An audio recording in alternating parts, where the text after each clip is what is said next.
So, many of you probably know sufficient information about me, and I don't like to kind of continue to talk about myself, but I have to look at my notes to tell you about myself. No, I'm teasing. Anyway, to more condense it, because sometimes it takes a little bit longer, you've heard my background mentioned. I mean, I was born in Illinois and in Chicagoland, and my parents are from Chicagoland, and I had my education in, Chicagoland area, and I've lived kind of in southwest suburbs. My father is deceased, but he was a precinct captain, and my uncle was an alderman. He's deceased, so there were always kind of a little bit political interest, and I really love the ground that I walk on in these United States. Last week, I'll get back to some of that. When I say I love the ground that I walk on in these United States, I had the opportunity last week to give a lecture presentation in Serbia. I'm an addiction medicine specialist, so they were very interested in the topic. So I was over there and I saw, kind of a poor country, and then I was around Europe a little bit and in Italy, and I see what socialized medicine is, the real effects of it. And I can tell you for sure it's nothing that we want here. But I'll talk about that a little bit more. So anyway, on background, you know that, be perfectly honest, God's my CEO. I'm going to start with that. That's who I work for. And but I do that in the career of medicine. I'm a physician, as you know, and I happen to be a licensed attorney also. That's just more frosting on the cake, because I think I can understand a lot of the legal things that go on in government with that. And I had the privilege and opportunity to be in the Army, so I was a major, honorable discharge about a year ago. And I have my own small S corporation, so I appreciate small business. And I have a master's in bioethics and health policy. And I teach that at Benedictine University over the past number of years. I continue to do that, and I really enjoy that interaction. And I've had the opportunity to teach also at DePaul University, other courses, medical malpractice and health law and things like that. I don't know what else I'm missing out. Well, the press seems to like that I'm an ex-nun.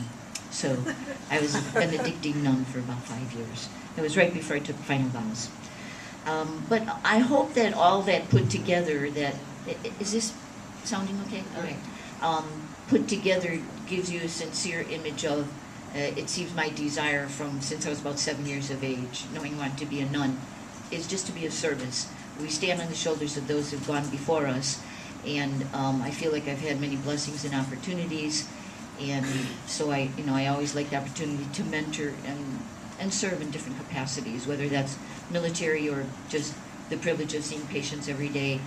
And now that I see the sad state of affairs as things have come along, like Adam, I've seen the very good years in Illinois and can now barely believe the shameful shape that we're in. And it looks like what we do need are honest, hardworking, sincere people to come back to the center to bring things to where they belong, where they used to be and where they can be. So I'm sorry, I don't want it to feel like it's all about me, because it's really all about you, the people who are willing to come here this evening. I was going to share a little story with you that I experienced last week. It's an odd, true story. And I don't want to prejudice anyone, but I was, being in Europe, I was in Italy, and maybe you've heard that Italians tend to speak with their hands. I don't think I necessarily have that quality that much, but Italian people really use their hands to get their point across. So I was a little lost one day on the street and wanted directions to somewhere. And so there was a local there. You could tell this lady had lived there, and she was carrying 2 shopping bags, and I thought she might be a good person to ask, how do I get to this destination where I want to go? And so I went up to her and I started to ask directions, and she had her 2 shopping bags, and she handed them to me. So I took the 2 shopping bags because I thought that she was going to give me directions, like point, you go left here, you go right there. So I took the shopping bags, and the answer I got from her was, I don't know. True story. So I thought, I had to hold your bags and you to tell me that you don't know. Anyway, I thanked her and went on.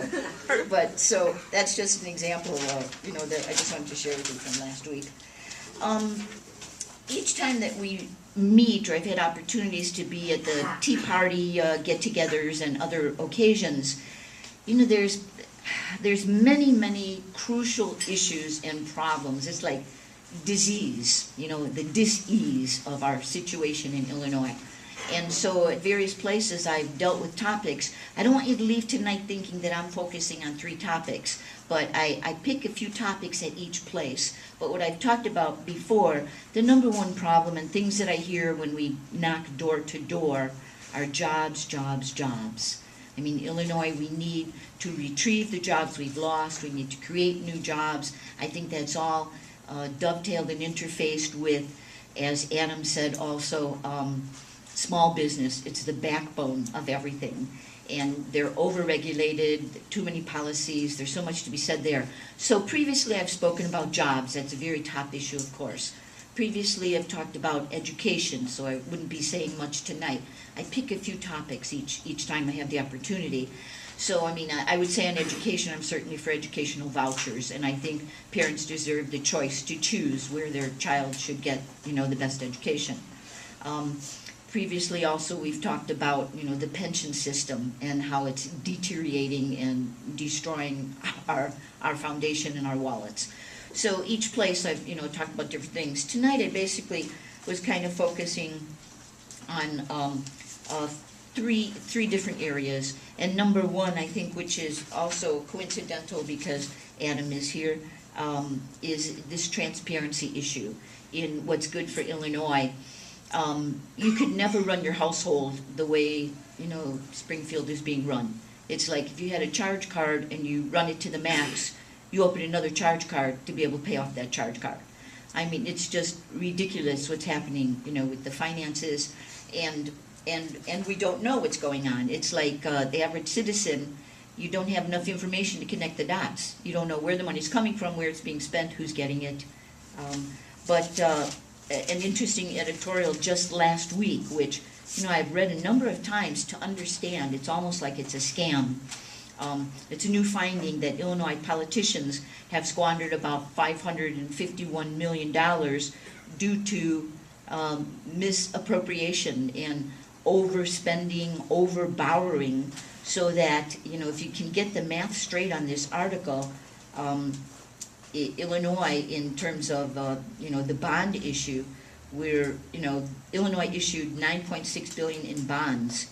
It's, more debt. We're borrowing and paying a higher interest on that borrowing.